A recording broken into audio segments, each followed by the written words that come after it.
નમસ્કાર મિત્રો, આજના આ ખાસ વિશ્લેષણમાં તમારું સ્વાગત છે. આપણે આજે એક એવા વિષયની વાત કરવાના છીએ ને જે સાંભળીને તમને થશે કે વાહ, આપણું પાવર ગ્રીડ ખરેખર આટલું સ્માર્ટ છે.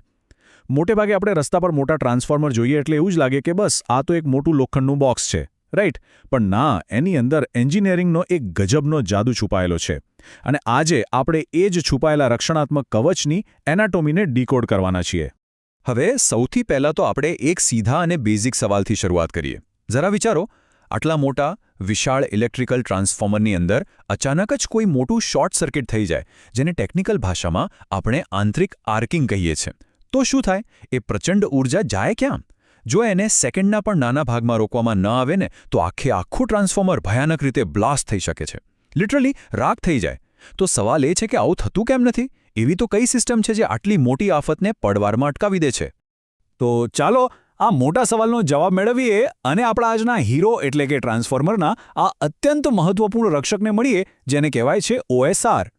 ઓઇલ સર્જ એટલે ઓઇલ સર્જ રિલે. આપણા સ્ત્રોત દસ્તાવેજોમાં આને એકદમ સ્પષ્ટ રીતે વ્યાખ્યાયિત કરવામાં આવ્યું છે. આ એક ઓક્ઝિલરી એટલે કે વધારાનું પણ સિસ્ટમ માટે અત્યંત જરૂરી રક્ષણાત્મક ઉપકરણ છે. અને હા, આ ખાસ કરીને ઓઇલમાં ડૂબેલા ટ્રાન્સફોર્મર્સમાં જ જોવા મળે છે. એનું મેઇન કામ શું છે ખબર છે? જ્યારે પણ સિસ્ટમમાં કોઈ મોટી ખામી આવે કે સિસ્ટમ ફેલ થાય, ત્યારે ઓન-લોડ ટેપ ચેન્જર, જેને શોર્ટમાં આપણે OLTC કહીએ છીએ, તેને થતું નુકસાન કંટ્રોલ કરવાનું છે. આ એક એવો સાયલેન્ટ ગાર્ડ છે જે અદૃશ્ય રહીને પણ બહુ જ મોટો રોલ પ્લે કરે છે. હવે તમને કદાચ એવું થશે કે ભાઈ આ સાધન હોય છે ક્યાં? તો ચાલો આપણે આ OSRની ફિઝિકલ પોઝિશન એટલે કે એની ભૌતિક ભૂગોળ સમજીએ.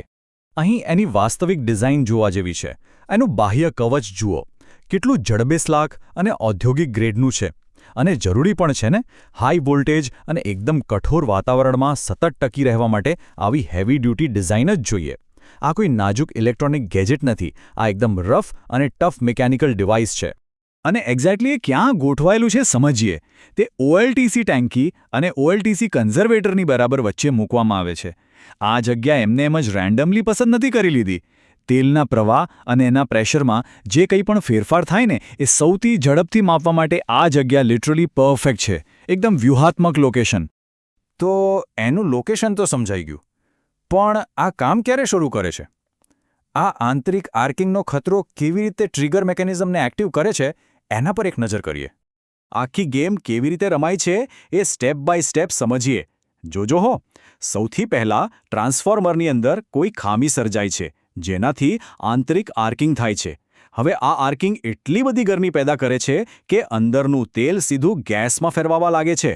અને અહીંથી શરૂ થાય છે સ્ટેપ 2, દબાણના દરમાં અચાનક જ જબરદસ્ત વધારો.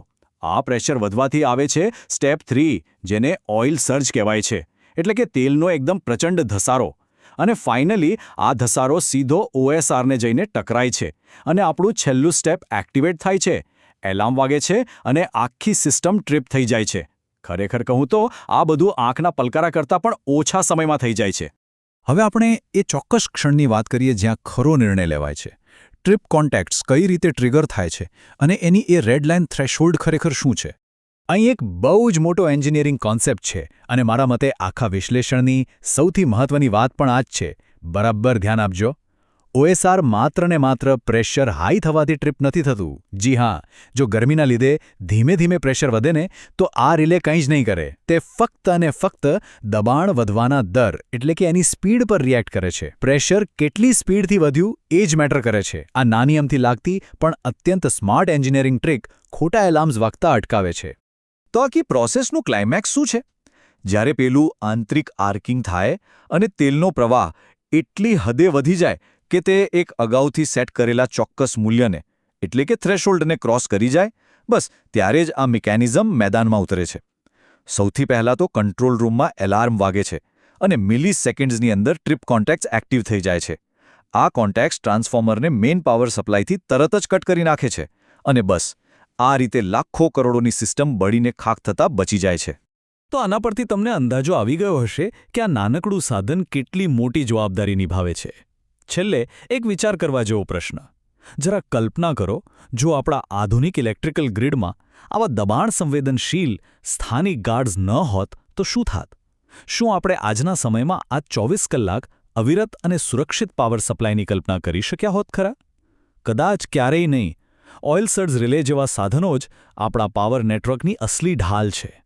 મને આશા છે કે આજના આ ડીપ ડાઇવ વિશ્લેષણમાં તમને કંઈક નવું અને રસપ્રદ જાણવા મળ્યું હશે. તો આટલી જટિલ સિસ્ટમની પાછળનું આ સ્માર્ટ એન્જિનિયરિંગ તમને કેવું લાગ્યું? વિચારજો. અને હા, આવી જ જબરદસ્ત માહિતી સાથે આપણે ફરી મળીશું. ત્યાં સુધી શીખતા રહો.